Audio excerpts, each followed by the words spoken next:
10 বছরে গোটা বিশ্বের অর্ধেক ক্যাপচার, পৃথিবীর অর্ধেকটা ক্যাপচার করলেন সাইয়েদনা ওমর। নিজ হাতে পিটিয়ে নিজের ছেলেকে বেহুশ করেছেন। আরেক বর্ণনায় আছে পিটিয়ে ছেলেটাকে নিহত করেছেন। যদি বর্ণনাটা দাঈফ, কিন্তু আমাদের জন্য শিক্ষা আছে বর্ণনায়। হঠাৎ একবার ঘরে ঢুকলেন। ওই ছেলের নাম ছিল আবু শাহমা, মূল নাম আব্দুর রহমান। ওনার বিখ্যাত যে ছেলে আব্দুল্লাহ ইবনে ওমর, উনি আরেকজন। আরেক ছেলে ছিল আব্দুর রহমান, মারুফুন বিআবি শাহমা, সবাই তার ডাকতো আবু শাহমা বলে। একদিন ঘরে ঢুকে দেখে মদের গন্ধ পাওয়া যায়। আবু শাহমারে বললেন, ইয়া আবা শাহমা আশারিবতা খামরান, মদ খাইছস? কয় না আব্বা, শারিবতু নাবিজান, নাবিজ খেয়েছি। খেয়াল রাখবেন, মদ হারাম, মদ খেলে আসিবেন, কিন্তু নাবিজ খাওয়া হালাল।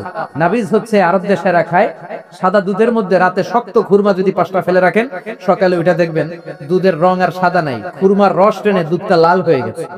এটা খেলে স্বাস্থ্যের জন্য আরব দেশে খুব ভালো, কিন্তু এটা রাতে ভিজাইলে সকালেই খাইতে হবে। এটা যদি 3 দিন রেখে দেন, 4 দিন রেখে দেন, এটা তারির মতো মদ হয়ে যাবে, মাতলামি হবে, খাওয়া যাবে না। ওমরের ছেলে ওই মজাটা নেওয়ার জন্য 4 দিন ভিজায় রাখছে, তারপরে নাবিজ নামক মদ খেয়েছে।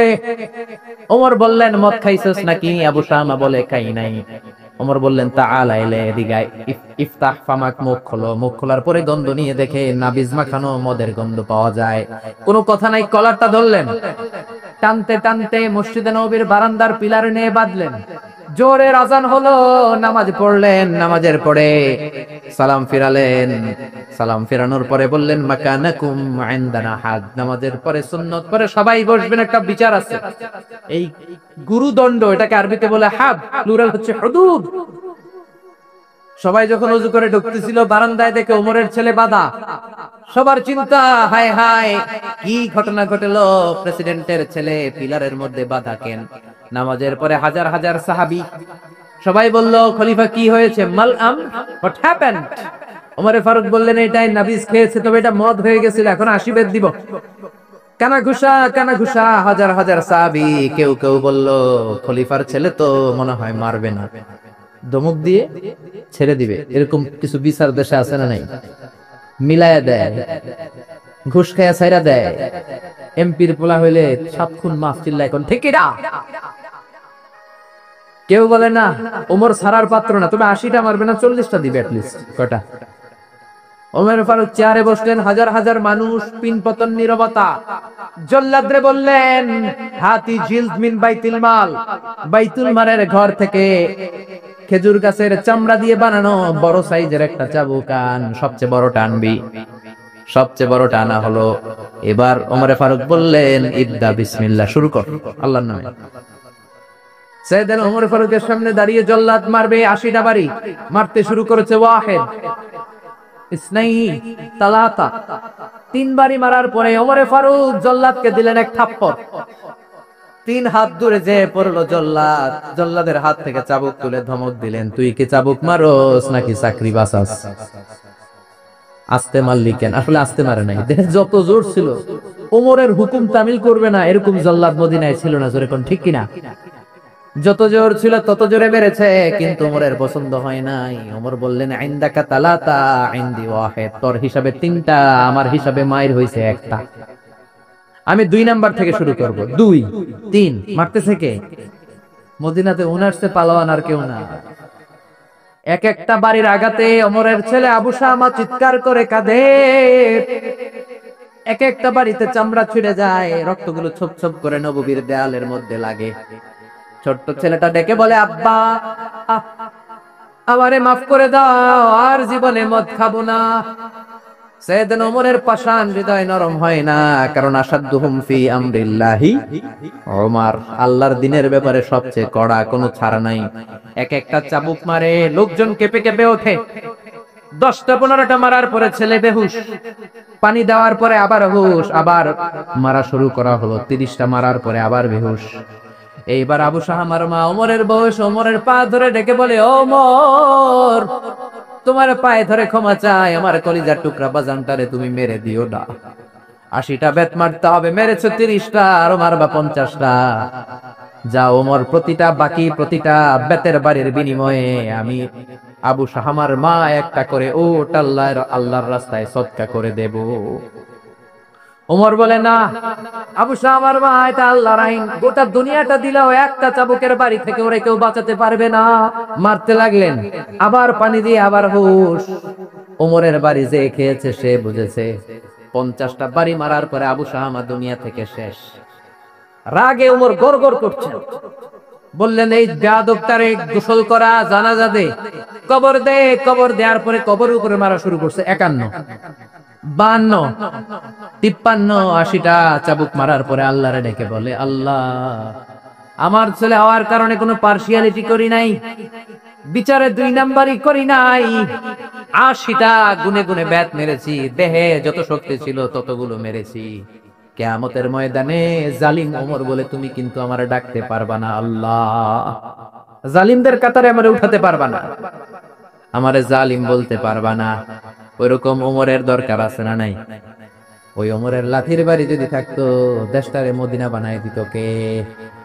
চোরদের হাত যদি কাটা যেত দেশটারে সুন্দর করতো কে? একটা জিনাখোরের ফাঁসি যদি বাইতুল মুকাররমের স্কয়ারের মধ্যে দিয়ে দেয়া হতো, এরপরে আর জিনা হতো? একটার ফাঁসি হয়ে গেলে আর তনুর মতো কোন নারীকে ধর্ষিতা হওয়া লাগতো না, খাদিজার মতো কোন মেয়েকে কেউ কোবানোর সাহস পেত না। জোরে বলেন ঠিক কিনা? একটা চোরের হাত জুমার নামাজের পরে বাইতুল মুকাররমের স্কয়ারের সামনে যদি কেটে দেয়া হয়, আর কোন চোর পাওয়া যাবে নাকি? জোরে বলেন। তবে আমচোর, জামচোর, কলাচোর ওই চোর না, যেই চোরগুলো বড় বড় জিনিস চুরি করে, ব্যাংক চুরি করে, দেশের টাকা চুরি করে, এক কলমের খোঁচায় 1000 কোটি টাকা চুরি করে, ওই চোরদের হাত কাটতে হবে।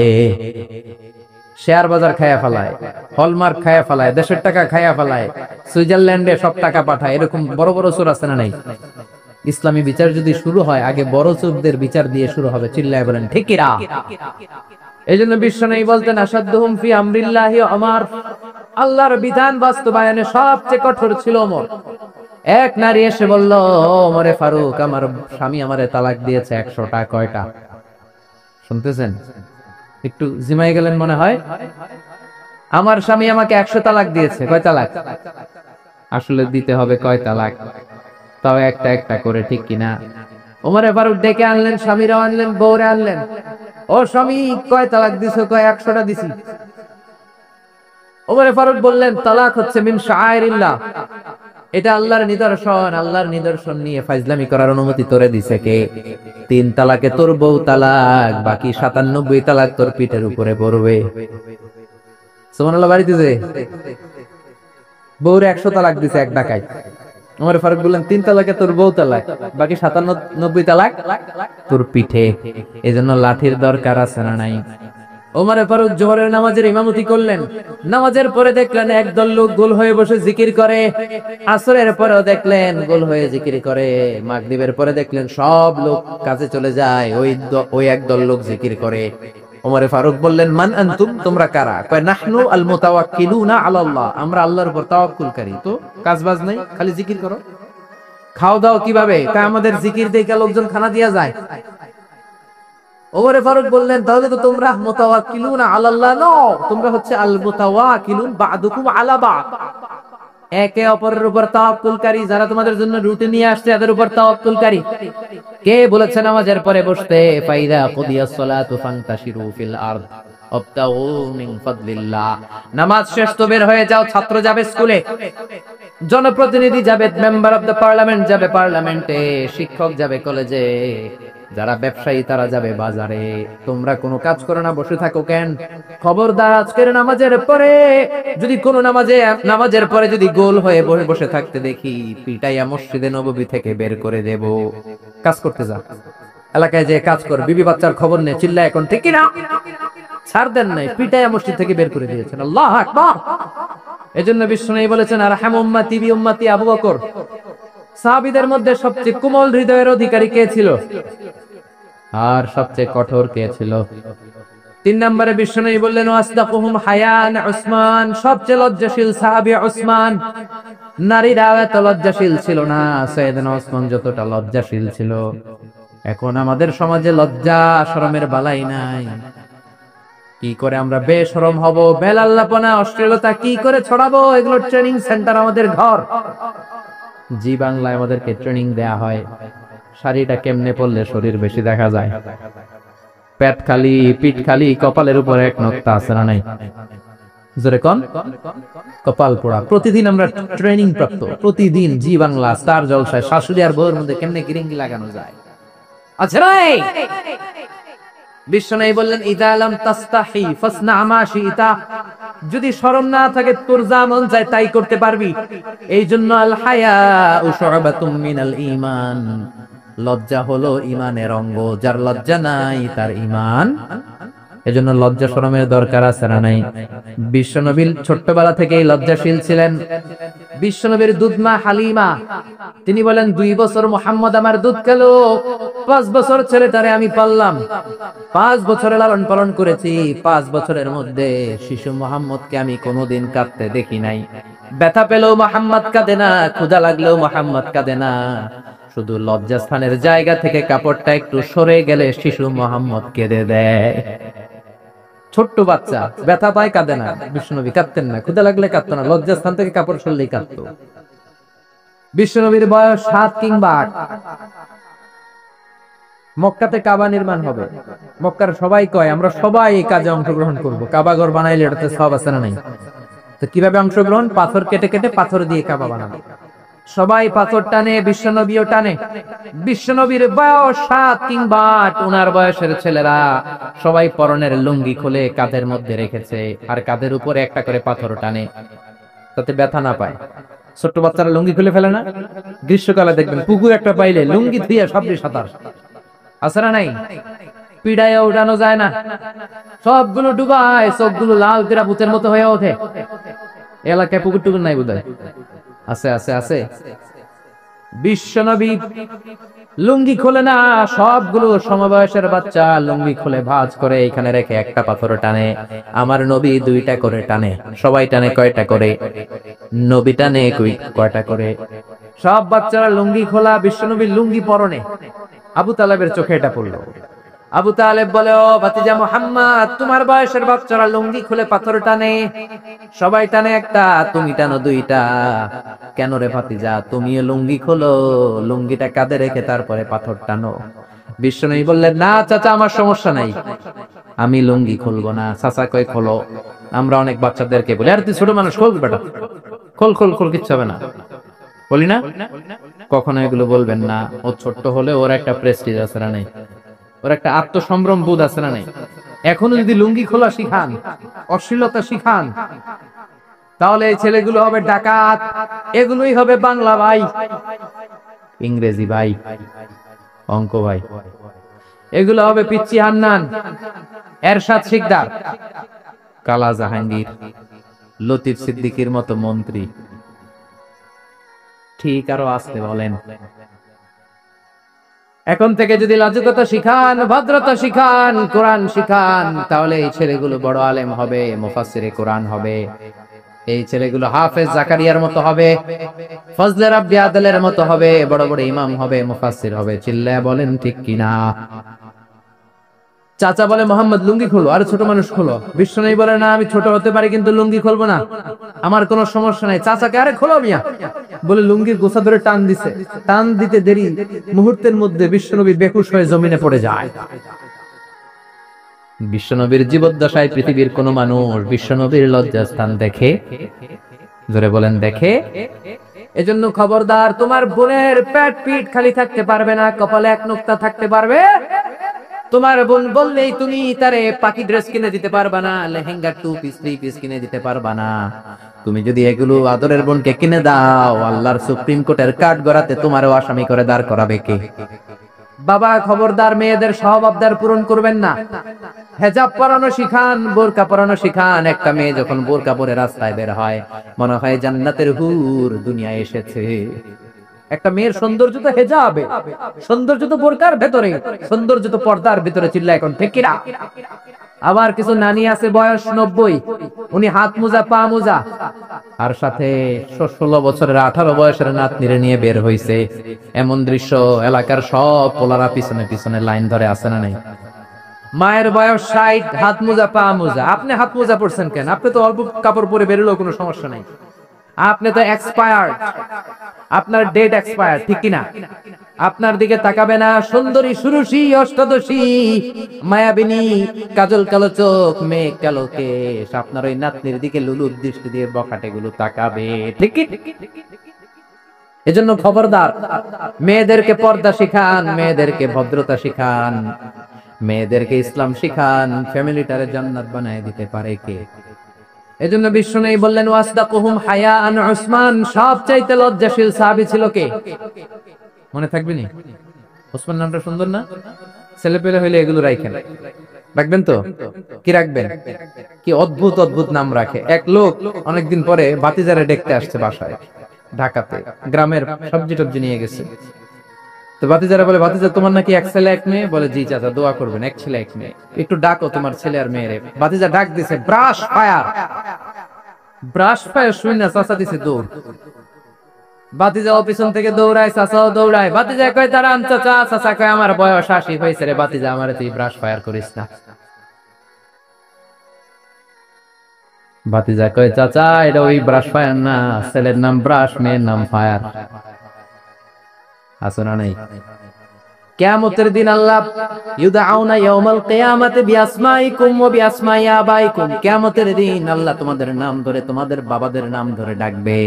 ফাহসিনু আসমাআকুম, তোমাদের নামগুলো সুন্দর করে রেখো। সুবহানাল্লাহ। রাখবেন ওসমান নামটা, রাখবেন তো ছেলে হইলে? রাখবেন, রাখবেন। এরপরে বিশ্বনবী বলেছেন ওয়াকদাহুম আলী, সবচেয়ে ভালো বিচারের রায় দিতে পারতো আমার মেয়ের জামাই আলী। বিচারের রায় হবে একটা কিতাব দিয়ে, কিতাবটার নাম কি? আপনাদের উচ্চ আদালত আর নিম্ন আদালতে তো এই কিতাব দিয়ে রায় হয় না? হাইকোর্ট, সুপ্রিম কোর্টে এটা দিয়ে রায় হয় নাকি? এই কোরআনটা দিয়ে যদি সব বিচারের রায় হতো, কেউ মাজলুম হতো না। কোরআন দিয়ে রায় হলে ওই রায়ে কোনো স্কাইপি কেলেঙ্কারি থাকে? কোরআন দিয়ে রায় হলে ঘুষ খাওয়ার সুযোগ থাকে? কোরআন দিয়ে রায় হলে এক দলের কথা শুনে আরেক দলের উপর কোনো জুলুম করার সুযোগ থাকে? এজন্য রায় দিতে হবে কি দিয়ে? আমাল্লাম ইয়াহকুম বিমা আনজালাল্লাহু ফাউলাইকা হুমুল কাফিরুন। সুবহানাল্লাহ। আল্লাহ তিনবার বললেন কোরআন দিয়ে যে রায় দেয় না, বিচারের রায় যারা কোরআন দিয়ে ঘোষণা করে না, এক জায়গায় বললেন জালেম, এক জায়গায় কাফের, এক জায়গায় ফাসিক। এজন্য কোরআন দিয়ে বিচারের রায় হওয়ার দরকার আছে না নাই? কোরআনকে সংসদে পাঠানোর দরকার আছে না নাই?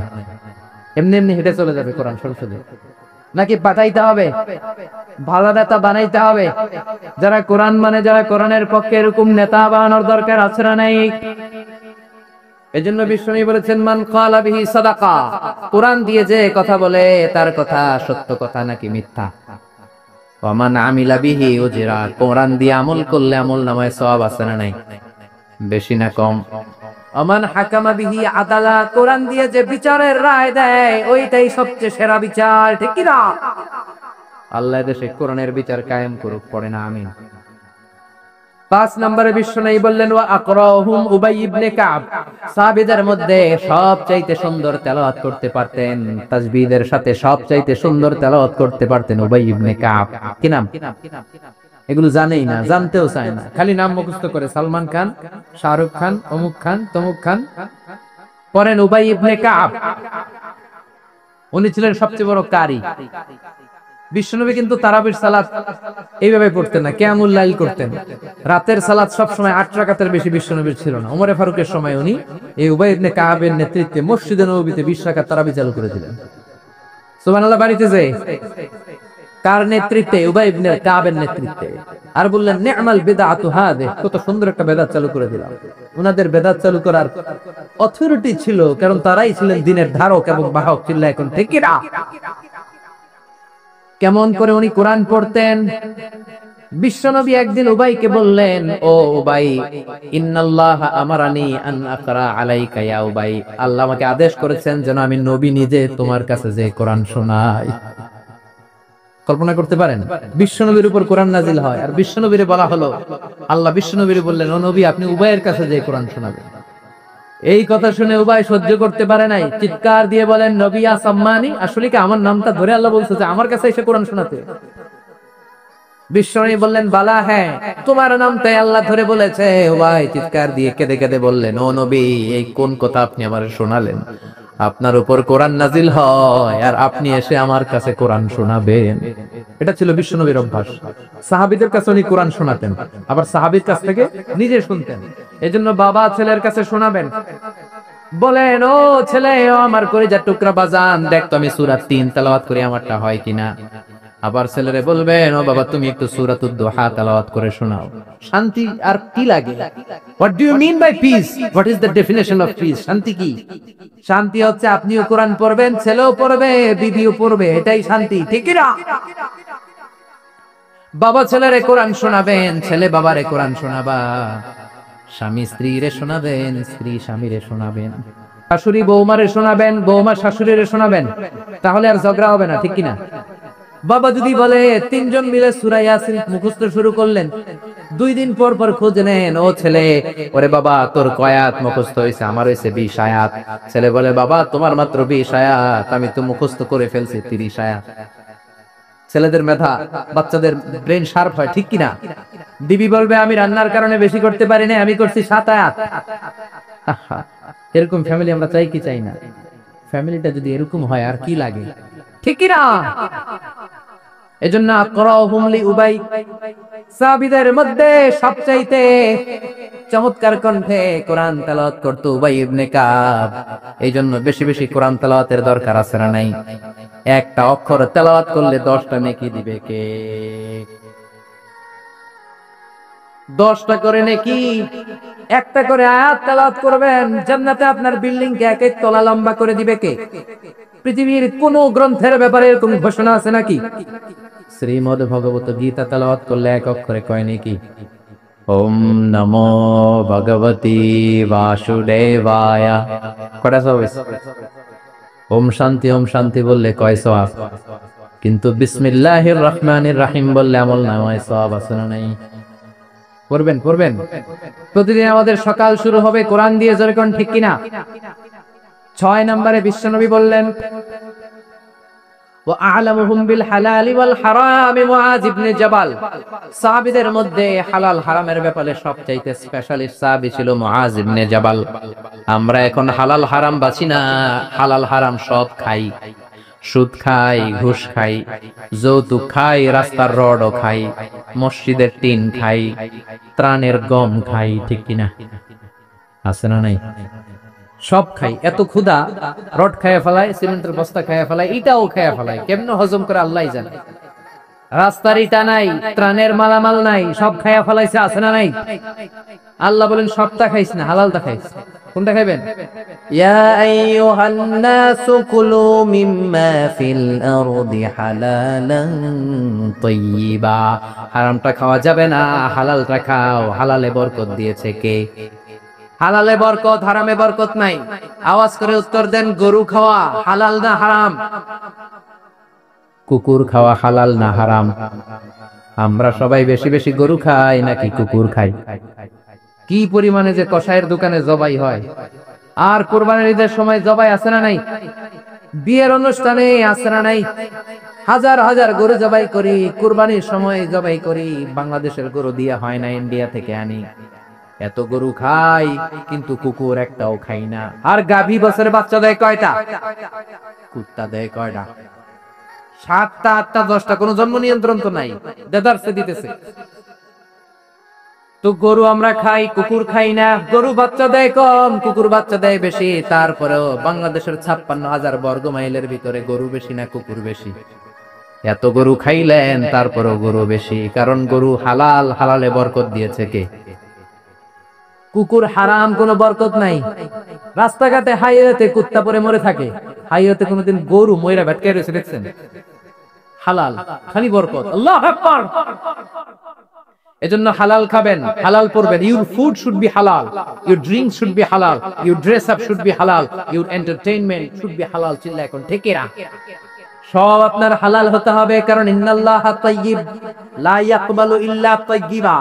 আল্লাহ নিজে পবিত্র, পবিত্র ছাড়া কিছু আল্লাহ কবুল করে। হালাল খাওয়ার পরে যে দেহটা আপনি বানালেন, ওই দেহটারে জাহান্নামে ঢুকাবে কে? হারাম দিয়ে আপনি যত দান খয়রাত করেন কবুল হবে, হারাম টাকা দিয়ে যাকাত দিলে কবুল হবে না, মাদ্রাসা বানালে কবুল হবে না। হারাম টাকা দিয়ে, ঘুষের টাকা দিয়ে অনেকে প্রতি বছর হজ করে হাজি টাইটেল লাগায়। আপনি হাজি লাগাতে পারেন, মাগার কবুল হবে, কারণ আল্লাহর নীতি তো একটা, ইন্নাল্লাহা তাইয়্যিব লা ইয়াকবালু ইল্লা তাইয়্যিবা। এক লোক কাবার চারপাশে ইয়া রব ইয়া রব, বুখারীর বর্ণনা অনেক লম্বা, আমি শর্ট করে বলছি। ইয়া রব বলে কাঁদে। সাহাবারা বলল কত বড় আল্লাহর ওলি। বিশ্বনবী বললেন, ওরে ওলি বলো না, মাতআমুহু হারাম, ও যেটা খায় হারাম খায়, ওয়া মাশরাবুহু হারাম, যেটা পান করে হারাম করে, মালবাসুহু হারাম, ড্রেস আপ হারাম, গুযিয়া বিল হারাম, সব হারাম। ফাআন্না ইস্তাজাবু লাহ, কেমন করে ওর দোয়া কবুল হবে? হারাম দিয়ে যদি আপনি দান করেন, মসজিদ মাদ্রাসা লঙ্গরখানা করেন, কবুল হবে না। আর হালাল থেকে প্রতিদিন যদি 1 পয়সাও দান করেন, এটাকে উহুদ পাহাড়ের সমান সওয়াব বানায়া দিবে কে? হালাল হারাম বেঁচে চলবেন তো, নাকি দেদারসে রড বিল্ডিং টাকা পয়সা সব খাইবেন? সরকারি চাকরি যারা করেন, বিনয়ের সাথে তাদেরকে বলি, আল্লাহরে ভয় পান, অল্প খাবেন, অল্প পড়বেন, বরকত দিবে কে? রিকশাওয়ালার সারা মাসে টাকা হয় 5,000 7,000, বাচ্চাও অনেক বেশি, ঠিক কিনা? 7টা 5টা বাচ্চা সারা মাস খাওয়ার পরে তারপর ওর 500-600 টাকা থাকে পকেটে। আর আপনি কোটি কোটি টাকা কামান, মাস শেষে আপনার ঋণ আর ঋণ, কারণ হালালে বরকত বেশি, হারামে বরকত নাই। কথা বুঝতে পেরেছেন? কথা বুঝতে পেরেছেন? কিয়ামতের দিন 5টা প্রশ্নের উত্তর না দিয়ে পা নাড়াতে পারবেন না। এর মধ্যে একটা হলো আনমালিহি মিন আইনা ইকতাসাবা, আপনি সম্পদ যে গড়েছেন, সম্পদের পাহাড় কোন রাস্তায় গড়েছেন? হালাল রাস্তায় উপার্জন করেছেন নাকি হারাম? এজন্য আমরা হালালের পক্ষে নাকি হারামের? এই হালাল হারামের মুতাখাসসিসুন ফিল হালাল ওয়াল হারাম ছিল মুআয ইবনে জাবাল। কি নাম মনে থাকবে? আরবি না পড়তে বের হয় না মুখে। বলেন মুআয ইবনে জাবাল। 7 নম্বরে বিশ্বনবী বললেন আফরাদুহুম যায়েদ ইবনে সাবিত। ফারায়েজের নীতিমালা সবচেয়ে ভালো জানে আমার যায়েদ। ফারায়েজ কি বলবেন এগুলো জানি না। ফারায়েজ হচ্ছে আল্লাহর দেয়া উত্তরাধিকার বন্টনের নীতিমালা। দুনিয়ার সব বাবাদেরকে আল্লাহ ডেকে বললেন ইউসিকুমুল্লাহু ফি আওলাদিকুম লিযযাকারি মিসলু হাযযিল উনসায়াইন। আল্লাহর দেয়া নীতিমালা হলো, ও বাবারা, ছেলেরে যদ্দুর দিবা, মেয়েরে অর্ধেক দিবা। কার কথা? মাইকাই আজারি সাহেবের কথা। কে বলেছেন? কে বলেছেন? আল্লাহর দেয়া বিধান, দুনিয়ার বাবারা ছেলেরে যা দিবেন, মেয়ের অর্ধেক। এদিকে বাবা আছে না নাই? বয়স্ক বাবারা আছে না নাই? খবরদার, কিয়ামতের দিন আপনারও কাঠগড়ায় দাঁড়াতে হবে, ঠিক কিনা? ছেলেরে যদি 2 লাখ দেন, মেয়েরে দিবেন? ছেলেরে 10 কানি দিলে মেয়েরে, ছেলেরে 4টা বাড়ি দিলে মেয়েরে। অনেক মা আছে ছেলের পাতে মুরগির রান দেয়, মাইয়ার পাতে মুরগির ঠ্যাং দেয়, মুরগির গিলা দেয়, মুরগির পুস্তি দেয়। কি কোন আপনারা গিলা পুস্তি কোন? তো মেয়েরে যেমনি পুস্তি দিলেন, মাইয়ার কি রান খাইতে মন চায় না? মন চায় না? দেখবেন যে মা বাবা ছেলের পাতে দেয় মুরগির রান, মেয়ের পাতে দেয় মুরগির ঠ্যাং, ওই মা বাবার শেষ জীবনটা ছেলের বাড়িতে কাটে না, মেয়ের বাড়িতেই কাটে, ঠিক কিনা? এইজন্য আফরাদুহুম যায়েদ ইবনে সাবিত। যায়েদ ইবনে সাবিত সবচেয়ে ভালো ফারায়েজের নীতি জানতেন। এই ফারায়েজের নীতি যদি ভঙ্গ করেন, কিয়ামতের ময়দানে জবাব দিতে হবে। অনেক বাবা বলে, মা তোর বাইরে সব দিয়ে দিলাম, তোর লাগে আমি হাত তুলে দোয়া করে দিলাম। তো দোয়া তো আপনি করবেনই, যে যেটা পাওয়ার অধিকারী তারে ওইটা আগে দিবেন, তারপরে দোয়া, ঠিক কিনা? সব শেষে বিশ্বনবী বললেন ইন্না লিকুল্লি উম্মাতিন আমিন ওয়া আমিনু হাযিহিল উম্মাহ আবু উবাইদা ইবনুল জাররাহ। সব জাতির মধ্যে বিশ্বস্ত একজন থাকে, আমার সাহাবীদের মধ্যে সবচাইতে বিশ্বস্ত সাহাবী আবু উবাইদা ইবনুল জাররাহ। এটার নাম নিতে অনেক দাঁত ভেঙে যাবে। আবু উবাইদা ইবনুল জাররাহ। আরবি পড়ে না তো, কোরআন পড়ার সময় নাই, খালি দুনিয়া কে মজ্জাল লে লো, দুনিয়া তোমারি হ্যায়। বিশ্বনবী বললেন আবু উবাইদা সবচেয়ে আমিন সাহাবী, নিরাপদ সাহাবী, the most trustworthy personality among my companions।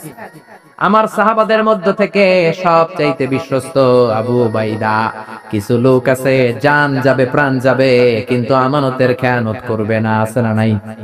এই জন্য বিশ্বনবী ছিলেন আমানতের জন্য সেরা। সবাই বিশ্বনবীরে ডাকতো আমিন। আমিনের সাথে আলিফ লাম লাগান হয়ে যায় কি আল আমিন, as-সাদিক আল আমিন। সবাই বিশ্বনবীর কাছে জমা রাখতো টাকা পয়সা। এক লোক তায়েফে যাবে দল করে আবু জাহেলের, যাওয়ার আগে স্বর্ণের বাক্স এনে বলে, আব্দুল্লাহর বেটা মুহাম্মদ, কয়েক সপ্তাহের জন্য তায়েফে যাব, স্বর্ণের বাক্সটা তোমার কাছে রাখি। বিশ্বনবী বললেন, তুমি না আবু জাহেলের পার্টি করো, ওর কাছে রাখো। ও কেন আবু জাহেলের পার্টি করে ঠিক, কিন্তু জমা রাখা যাবে না। আবু জাহেলের কাছে যদি স্বর্ণের বাক্স দিয়া যায়, আইসা দেখবো স্বর্ণ নাই, স্বর্ণের বাক্স নাই। বিশ্বনবী কত সুন্দর রসিকতা করতেন। এক কালো মহিলা সাহাবী বিশ্বনবীর কাছে এসেছে। বিশ্বনবী বললেন, লা ইয়াদখুলান্নাল জান্নাতা সাফরা ওয়ালা সাওদা। তুমি তো কালো নারী, কোন কালো নারী তো জান্নাতে যাবে না। মহিলা দিলেন চিৎকার। বিপদের কথা শুনলে মহিলাদের কান্নাকাটি আছে না নাই? আড়াই ওরাতে আছে না নাই? মহিলাদের অন্তর নরম, এজন্য বিশ্বনবী বলেছেন মহিলারা কবরের সামনে যে জিয়ারত করবে না। কারণ কবরের সামনে গেলে বলবে, আমারে ফালাইয়া গেল গো, কই গেল রে, আমারে লইয়া যাও রে। কান্নাকাটি আছে না নাই? গড়াগড়ি খায়, নিজের জামা নিজে ছিঁড়ে ফেলে, নিজের গালে নিজে থাপ্পড় মারে, এরকম নারী আছে না নাই? এজন্য মহিলারা ঘর থেকে দোয়া করবে, পুরুষেরা কবরস্থানে ঢুকে কবরের সামনে দাঁড়িয়ে দোয়া করবে, ঠিক কি না? বিশ্বনবী বললেন, লা ইয়াদখুলাল জান্নাতা সাফরা ওয়ালা সাওদা। কালো নারী, মেটে রঙের নারী জান্নাতে যাবে না। মহিলা কান্না শুরু করে দিল। মহিলা বলল, নবী আপনি বলেছেন, আল মারআতু ইযা সাল্লাত খামসাহা, কোন নারী যদি নামাজ পড়ে, ওয়া সামাত শাহরাহা, যদি রোজা রাখে, আতাআত বালাহা, স্বামীর আনুগত্য করে, হাফিজাত ফুরুজাহা, লজ্জাস্থানের হেফাজত করে, কোন নারী যদি এই চারটা কাজ করে, তার জন্য আটটা জান্নাতের দরজা খুলে দেয় কে? ও নবী, আমি তো চারটাই করি, কালো হওয়ার কারণে কি আমি জান্নাতে যাব না? এটা কেমন কথা? বিশ্বনবী বললেন, কেঁদো না, তুমি যখন জান্নাতে যাবা এরকম কালো থাকবা নাকি? তুমি তো পূর্ণিমার চাঁদের মতো হয়ে জান্নাতে ঢুকবা। তুমি যখন জান্নাতে ঢুকবে, তোমার ঐশ্বরিয়া রায়ের মতো সুন্দরী করে দিবে কে? তুমি বিশ্ব সুন্দরী হবা, তখন কি তুমি কালো থাকবা? মহিলা আবার খুশি হয়ে গেল, কোন সুবহানাল্লাহ। বিশ্বনবী সাহাবাদেরকে নিয়ে খেজুর খাচ্ছেন। সবাই খেজুর খেয়ে খেজুরের বীজের সামনে রাখে। বিশ্বনবী খেজুর খেয়ে বীজের সামনে রাখে না, পাশে ওনার মেয়ের জামাই আলী, আলীর বীজের সামনে রাখে। খাওয়ার পরে সবার সামনে বিচি সমান, নবীর সামনে কোনো বিচি নাই, আলীর সামনে বিচি বেশি। বিশ্বনবী বললেন, মান মিন্না আকসারু মুতানাওয়ালান আর-রতাবা, চলো তো গুনি কার সামনে কতটা খেজুরের বিচি। খেজুরকে আরবিতে বলে আর-রতাব। খেজুরের যে কত আরবি আছে আপনি কল্পনাই করতে পারবেন না। উট আরব দেশে বেশি, তাই উটের আরবি আছে 400টা। খেজুর হয় বেশি, খেজুরের আরবি আছে শখানেক। আমরা শুধু ওটার আরবি জানি কি, জামাল, বাঈর, নাকা, এগুলো 400টা আরবি কাব্যগ্রন্থ পড়লে আপনি 400টা পাবেন মোট ওটের আরবি। তেমনি খেজুরকে আমরা জানি তামার। সৌদি আরব, মিশরের তামার বললে চিনবেই না, বলতে হবে বালাহ। আতি কিলো বালাহ, 1 কেজি বালাহ দেন। বালাহ মানে খেজুর, তামার মানে খেজুর, রতাব মানে খেজুর। কোরআনে আছে রতাবান জানিয়া। মারিয়াম যখন সাইয়েদনা ঈসা আলাইহিস সালামকে প্রসব করলে, তার করলো কে? এই জন্য যে সমস্ত নারীরা পেটের মধ্যে বাচ্চা আছে, সন্তান সম্ভবা, তারা খেজুর খাবেন। বাচ্চারে সুস্থ রাখবে কে? আবার মক্কায় মদিনাতে নতুন বাচ্চা জন্ম নিলে বিশ্বনবী বাচ্চার কাছে যে খেজুর খেয়ে খেজুর মিশ্রিত বিশ্বনবীর মুখের লালা বাচ্চার মুখে লাগিয়ে দিত। আল্লাহু আকবার। বিশ্বনবী সাহাবাদের বললেন, মান মিন্না আকসারু মুতানাওয়ালান আর-রতাবা, চলো কে বেশি রতাব খেয়েছে, মানে খেজুর খেয়েছে, গুনি। গুনতে শুরু করা হলো। সবচেয়ে বেশি দেখা গেল সাইয়েদনা আলীর সামনে। বিশ্বনবী বললেন, দেখো আল্লাহ কি খাদক জামাই আমাকে দিয়েছে। এমন খাইতে পারে, সবার সামনে বিচি কম, আলীর সামনে বিচি ডবল। এখন আলী কি বলবে? আলী বলে, আমার শ্বশুরও কম খাইতে পারে না। দেখো সবার সামনে বিচি আছে, আর আমার শ্বশুর বিশ্বনবীর সামনে কোনো বিচিই নাই, তার মানে খেজুর খাওয়ার সময় উনি বিচি সহ মেরেছে। তাহলে বিশ্বনবীর বিনোদন সুস্থ বিনোদন, চিল্লায় বলেন ঠিক কিনা?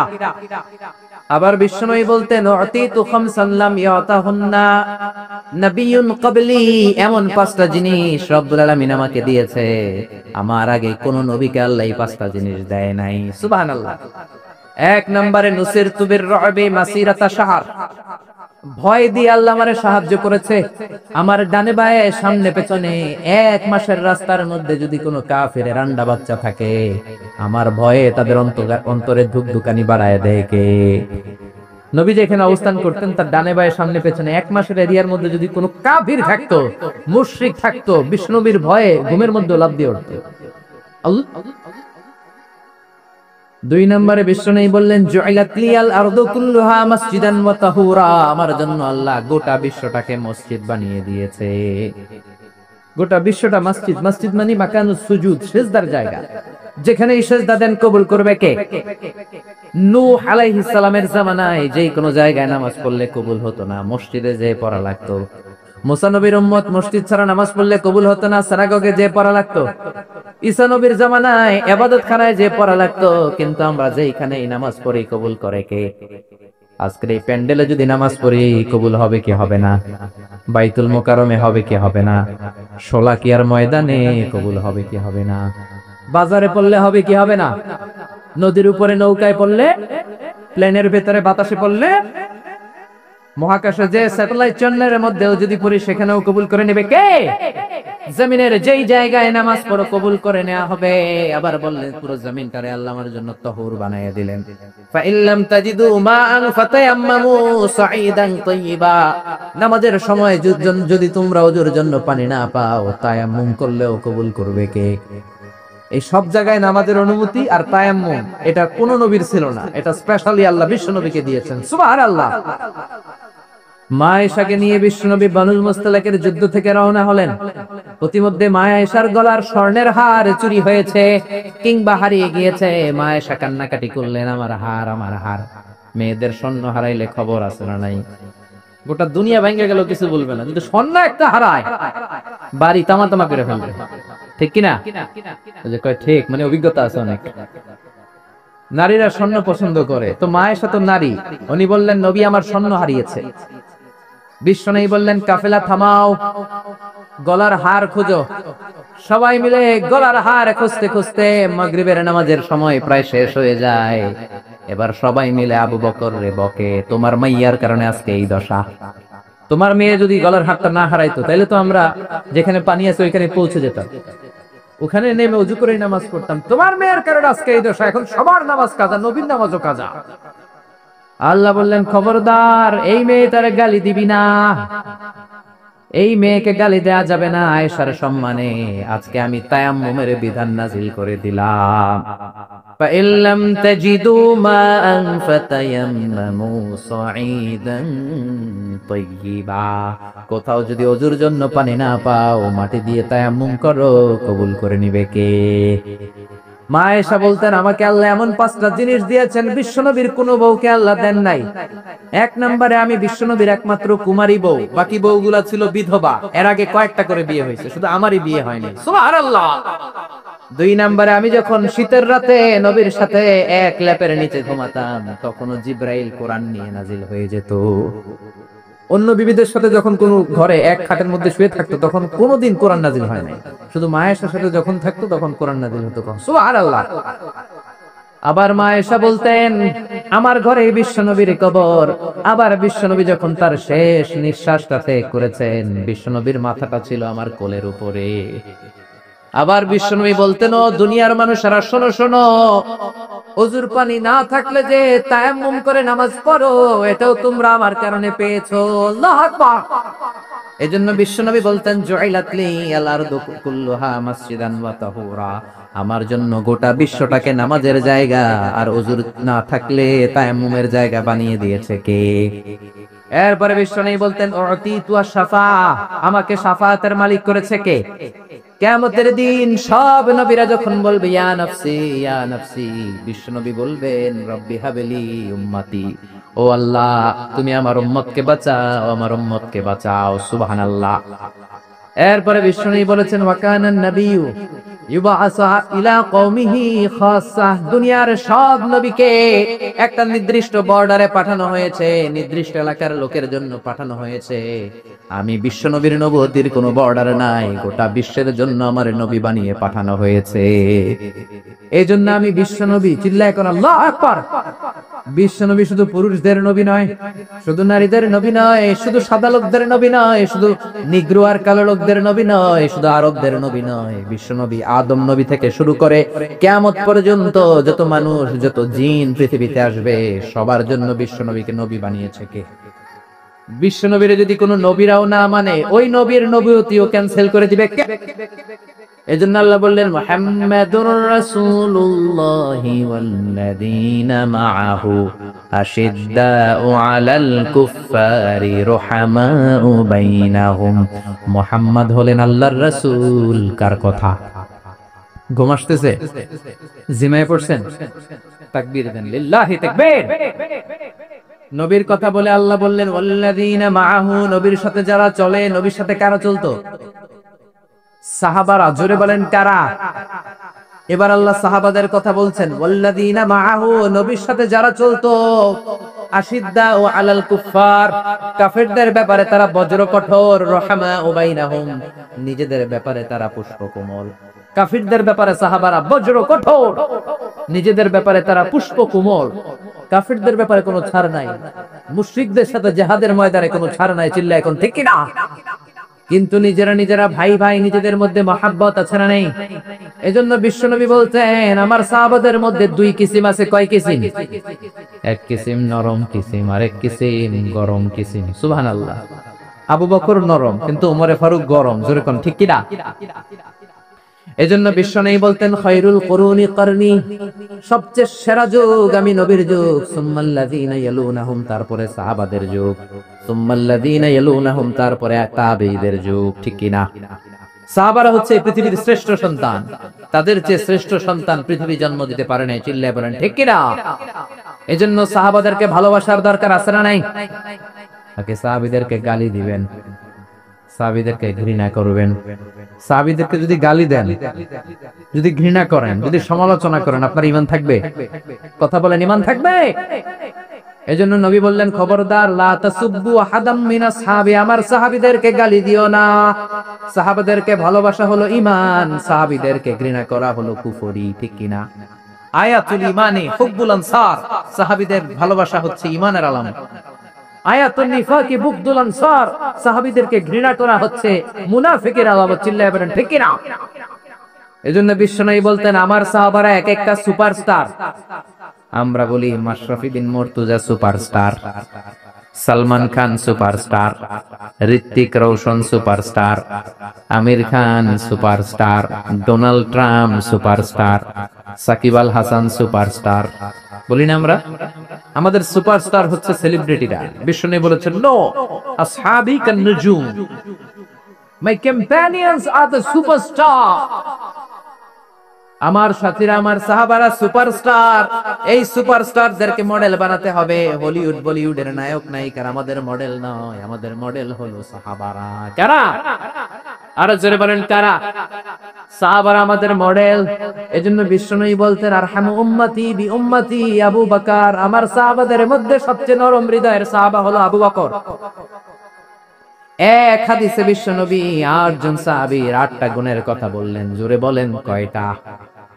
৮ জন সাহাবীর ৮টা গুণের কথা বললেন। তিরমিজির বর্ণনা, হাদিসটা সহিহ, সিলসিলাতুল হাদিস সাহিহার ভিতরেও এসেছে।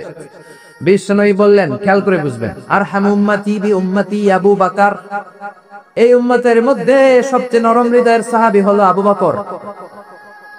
২ নম্বরে বললেন ওয়াশাদ্দুহুম ফি আমরিল্লাহি উমর, কিন্তু আল্লাহর দ্বীনের ব্যাপারে সবচেয়ে কঠোর হলো, জোরে বলেন কঠোর হলো। ৩ নম্বরে বললেন ওয়া আসদাকুহুম হায়ান উসমান, সবচাইতে লজ্জাশীল সাহাবী হলো আমার উসমান। ৪ নম্বরে বললেন ওয়াকদাহুম আলী, বিচারের রায় সবচেয়ে ভালো দিতে পারতো আমার মেয়ের জামাই আলী। ৫ নম্বরে বিশ্বনবী বলেছেন ওয়া আকরাহুম লিকিতাবিল্লাহি উবাই ইবনে কাব, আল্লাহর এই কোরআনটা সবচেয়ে সুন্দর করে যে সাহাবী পড়তে পারতো তার নাম হচ্ছে উবাই ইবনে কাব। আল্লাহু আকবার। ওয়া আ'লামুহুম বিল হালাল ওয়াল হারাম মুআয ইবনে জাবাল, হালাল হারামের ব্যাপারে সবচেয়ে বড় স্পেশালিস্ট সাহাবী ছিল মুআয ইবনে জাবাল। কোন সুবহানাল্লাহ। এরপরে বিশ্বনবী বললেন ওয়া আফরাদুহুম যায়েদ, ফারায়েজের হিসাব জানে যায়েদ। আলা ইন্না লিকুল্লি উম্মাতিন আমিনুন ওয়া আমিনু হাযিহিল উম্মতি আবু উবাইদা ইবনুল জাররাহ, সব জাতির মধ্যে বিশ্বস্ত একজন লোক থাকে, আমার সাহাবীদের মধ্যে সবচেয়ে বিশ্বস্ত সাহাবী আবু উবাইদা ইবনুল জাররাহ। সুবহানাল্লাহ। জোরে কোন সুবহানাল্লাহ। কয় সাহাবীর কথা বললেন? আরো জোরে বলেন, মনে থাকবে?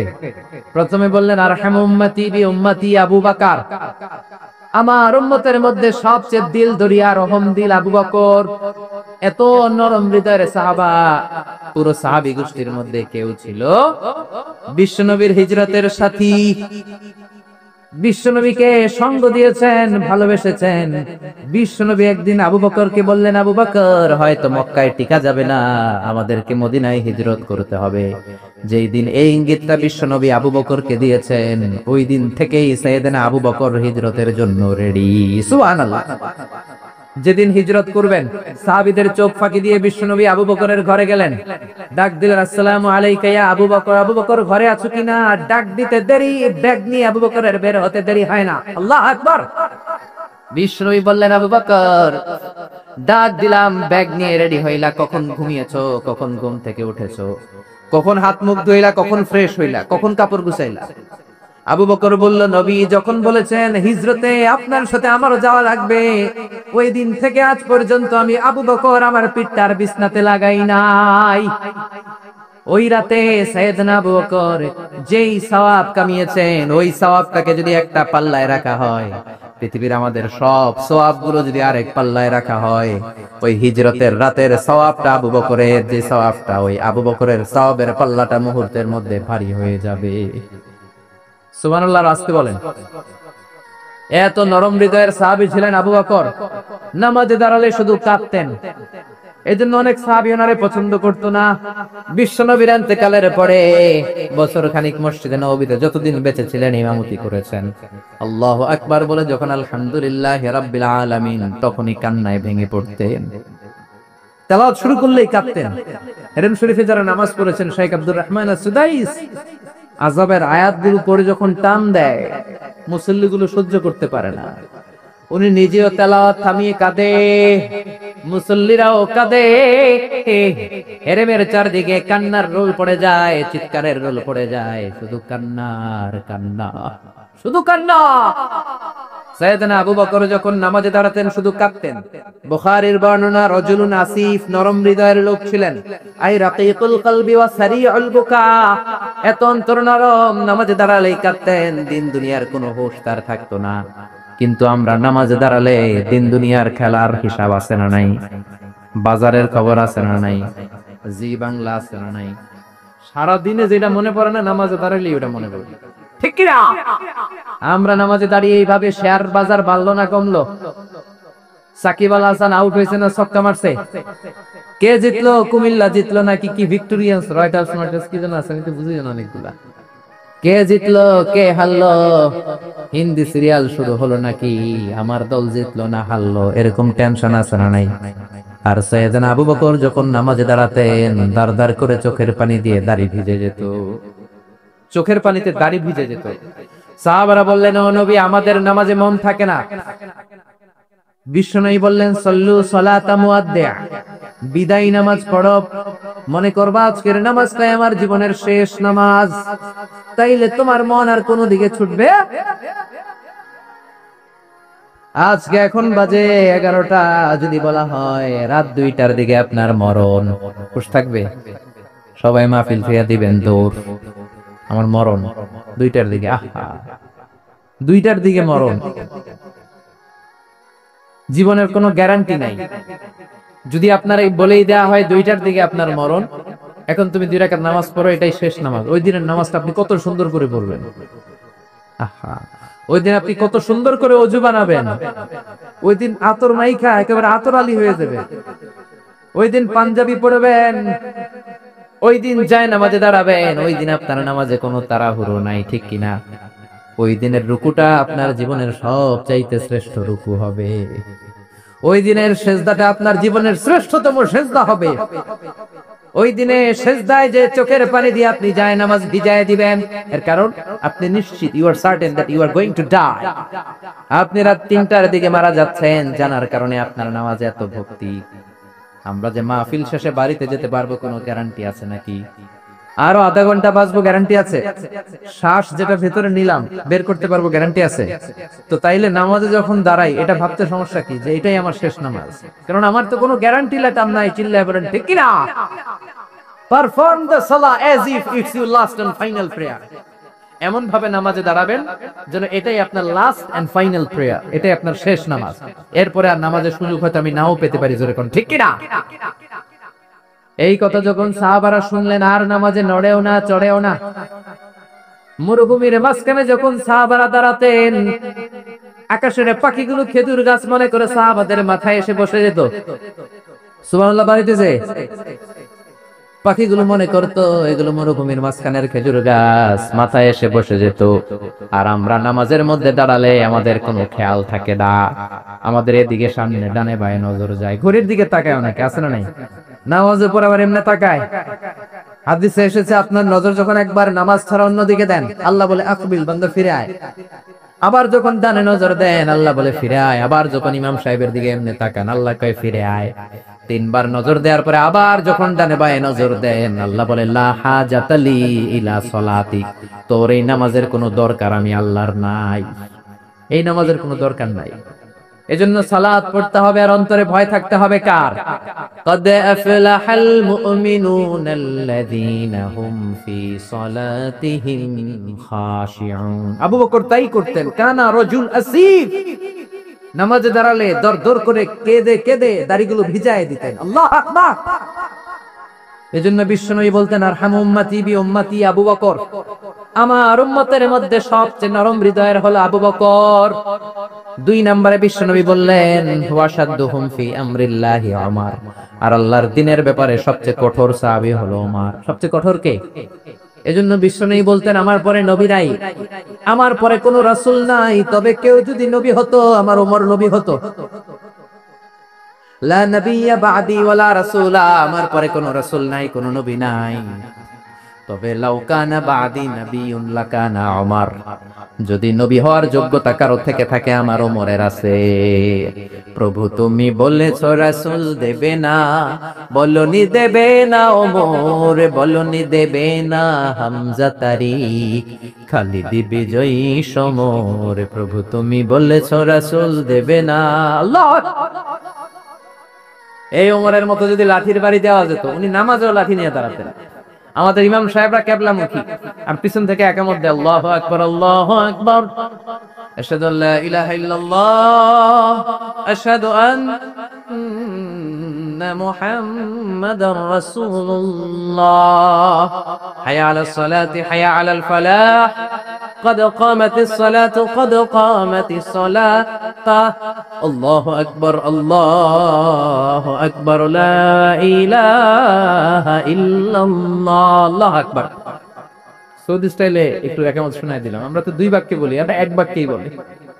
ইমাম সাহেব কিবলামুখী হয়ে দাঁড়ায় আর মুয়াজ্জিন একামত দেয়। ওমরের সুন্নাত, বিশ্বনবীর সুন্নাত এটা ছিল না। ওমরে ফারুক মুসল্লিদের দিকে হয়ে দাঁড়াতেন। ওমরে ফারুকের হাতে থাকতো একটা লাঠি, যার কাতার বাঁকা, লাঠি দিয়ে পায়ের উপরে বাড়ি আছে না নাই, এইরকম বাড়ি মেরে মেরে যদি সোজা করা যেত, কাতারে গ্যাপ থাকতো না।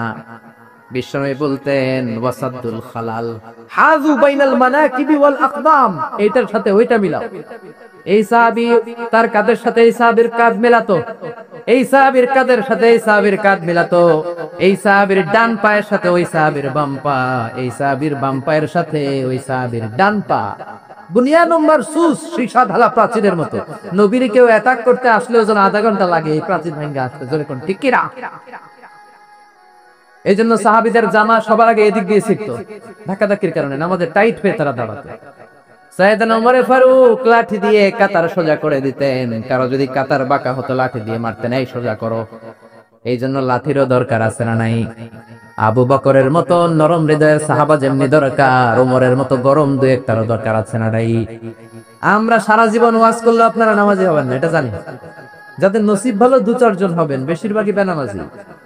আমি সারা জীবন যদি মাদক নিয়ে ওয়াজ করি, গাঞ্জা খাওয়া বন্ধ হবে, কিন্তু প্রধানমন্ত্রী যদি বলে কালকে থেকে কেউ যদি ইয়া বাটানে জাগার মধ্যে ওর পিঠের মধ্যে 100 ব্যাট, 10,000 টাকা জরিমানা, 10 বছরের জেল, ইয়া বাবা পাওয়া যাবে? গাঞ্জা বাবা থাকবে? বাংলাদেশ থেকে গাঞ্জা নাই। প্রধানমন্ত্রী যদি বলে নামাজ না পড়লে 10,000 টাকা জরিমানা, এক ওয়াক্ত ছাড়বি 10,000 টাকা দিবি, বাংলাদেশের সব মানুষ মুসল্লি হয়ে যাবে। এজন্য বিশ্বনবী বলতেন ইন্নাল্লাহা লা ইয়াযা'ু বিল কোরআন, আল্লাহ কোরআন দিয়ে যেটা সমাজে করান না, ইয়াযা'ু বিস সুলতান, এটা ক্ষমতা দিয়ে করান, ঠিক কি না? প্রধানমন্ত্রী ক্ষমতার মসনদ থেকে মাইরের ঘোষণা দিবে আর আমরা ওয়াজ কইরা যাবো। ওয়াজ আর মাইরের সমন্বয়ে ইসলাম কায়েম করবে কে? শুধু ওয়াজ দিয়ে ইসলাম কায়েম হবে?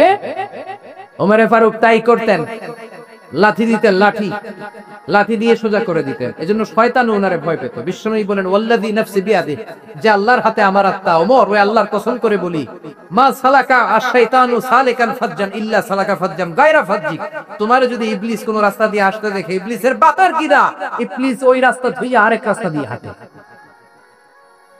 ওমর তোমারে যদি শয়তান দেখে তুমি এই দিক দিয়ে আসো, শয়তান জীবনও এই রাস্তা দিয়ে চলবে না, আরেক রাস্তা দিয়ে শয়তান দেয় দৌড়। ও মিয়া, যেই লোকরে শয়তান ডরায় ওই লোকের ঈমানটা কেমন ছিল জোরে বলে আল্লাহ। মুনাফিকের বাচ্চারা ভয় পেত ওমরে ফারুককে, জমের ভয়। এমনকি বিশ্বনবীর বিবিরাও ভয় পেত।